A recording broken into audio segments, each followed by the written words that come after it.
I am looking at the Israeli-Palestinian conflict, but the focus is on the creation of the State of Israel. Before Israel was created, the United States had a president called Roosevelt. Roosevelt was supposed to have led the United States into the Second World War. Did he not?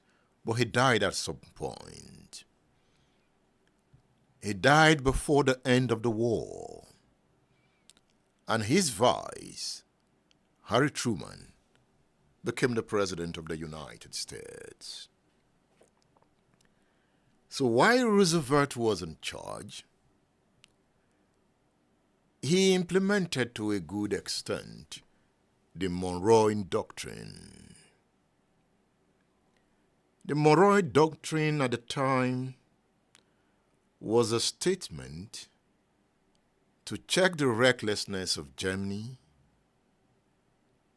It was also a statement to prove America's power in the Western Hemisphere, in Latin America.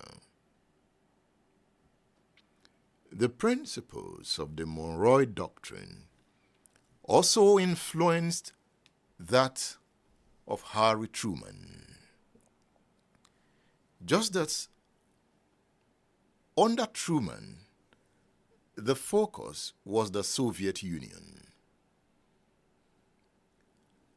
So under Truman, the attempt was bringing friendly nations under the defense umbrella of the United States of America. At this time, the United States has emerged as a global power, and its only competitor was the Soviet Union, now Russia.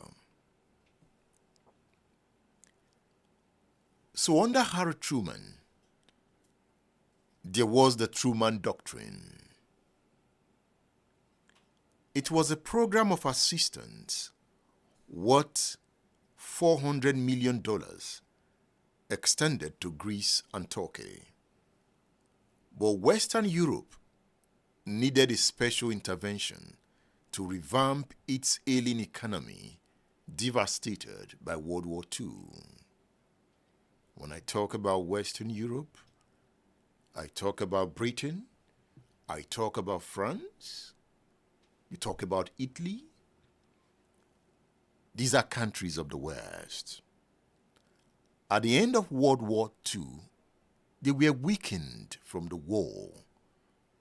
America became stronger after the war. Since they were weakened, they needed support, and America was there to provide the support. If the United States did not provide the support, what would have happened to Western Europe? With communist agents on rampage, an emergency program for Western Europe would drive off communist domination through the toppling of capitalist movements.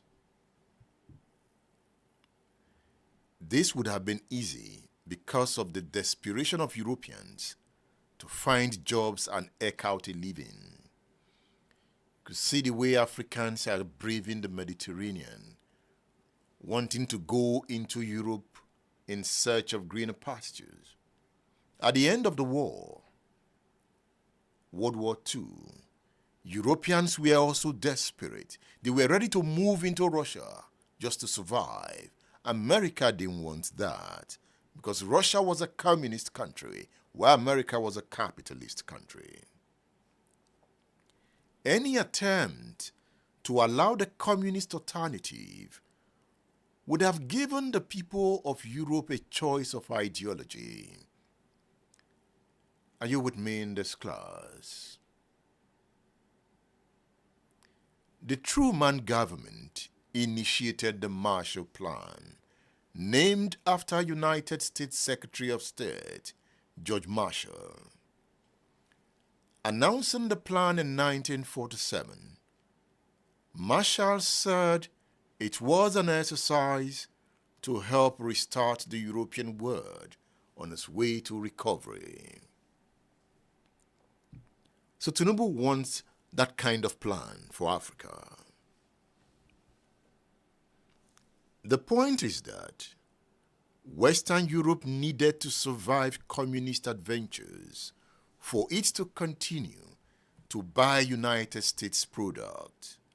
The US was manufacturing. It came out stronger. It came out becoming the biggest industrial power of the time. So it was producing. It needed people to buy the goods.